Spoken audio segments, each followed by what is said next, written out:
So let me tell you, let's transition a little bit now into the topic of today.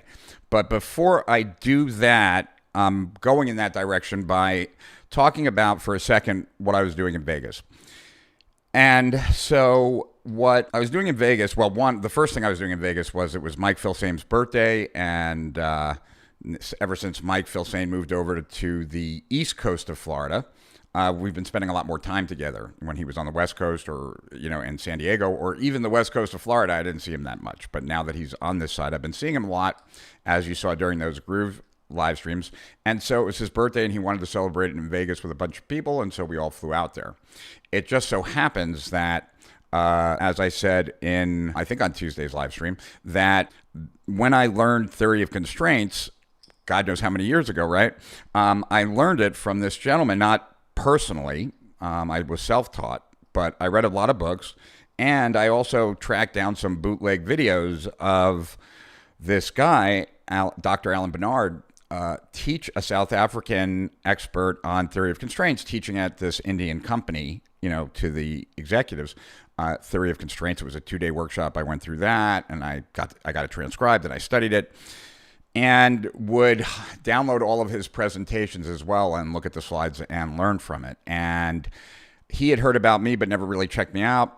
And I had also taught or explained some of the concepts of Theory of Constraints over the years with Jay Abraham.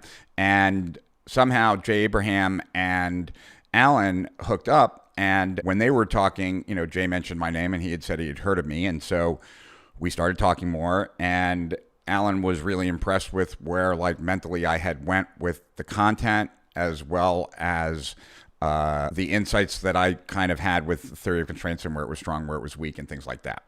So anyway, this is all leading somewhere. So what Alan has kind of moved towards, which he did with Ellie, which is kind of funny because I met Ellie once. I don't know. I hope you guys are following this.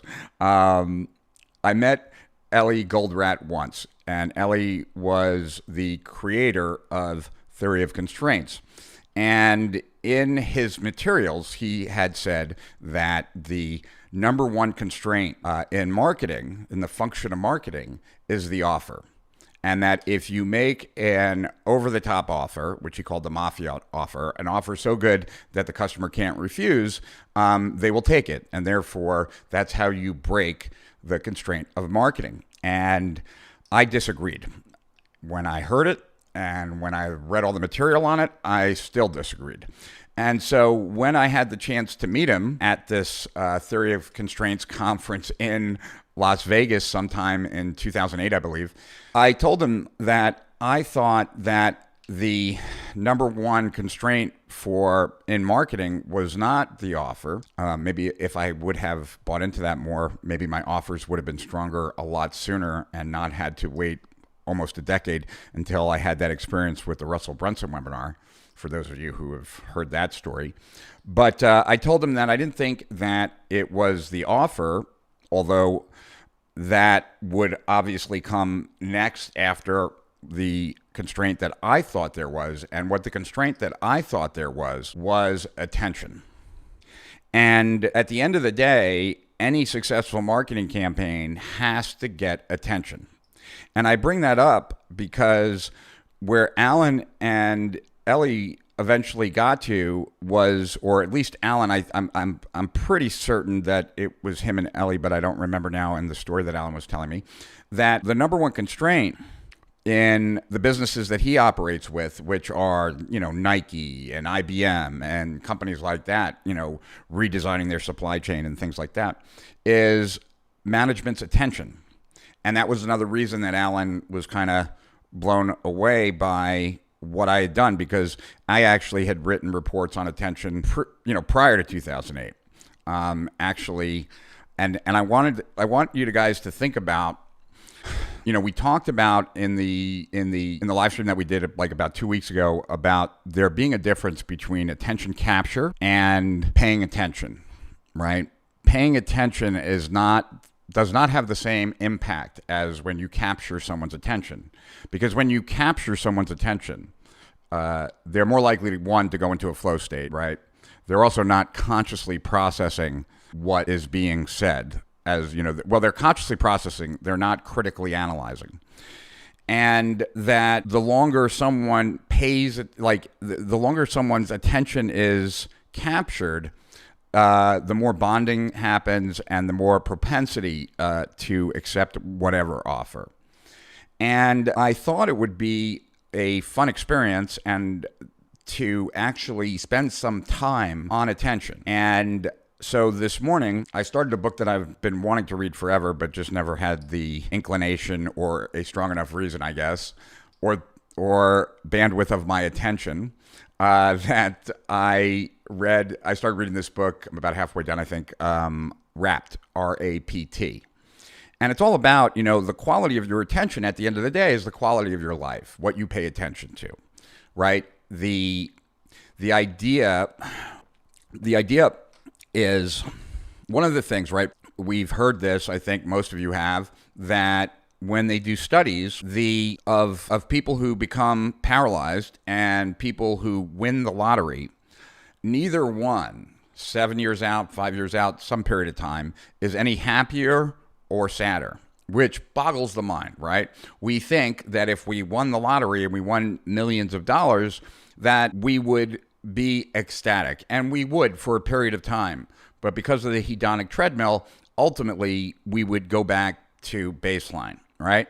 And it's the same for paraplegics. We believe that if we were paralyzed, we would not ever maybe be happy again, or we just couldn't take it.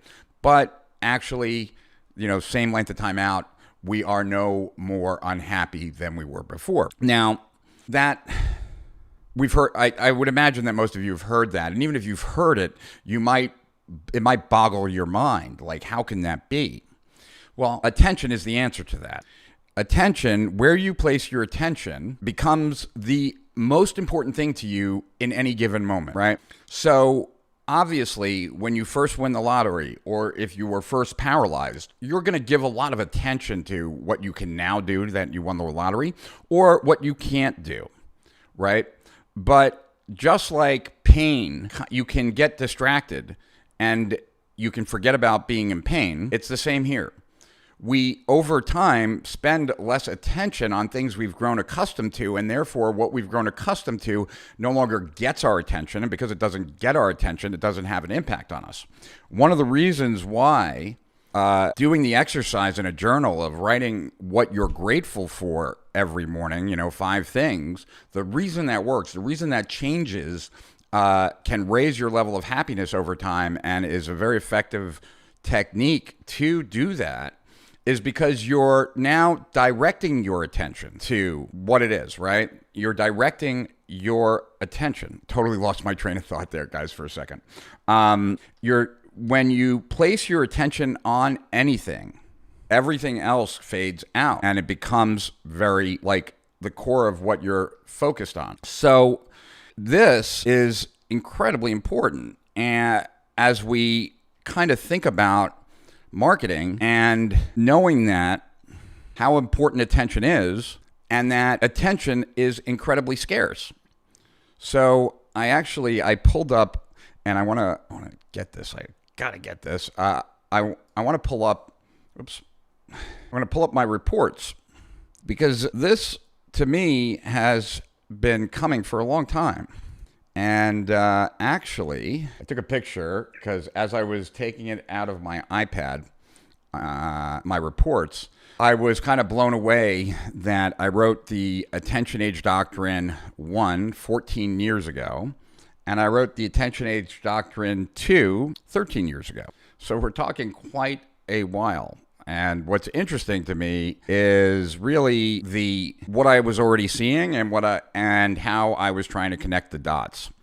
So I want to go back to the comments for a second. Then I want to pull the reports out. We kind of look at them, and I can tell you the backstory of them, and then point out certain elements, persuasive elements, as well as attention capturing elements as well.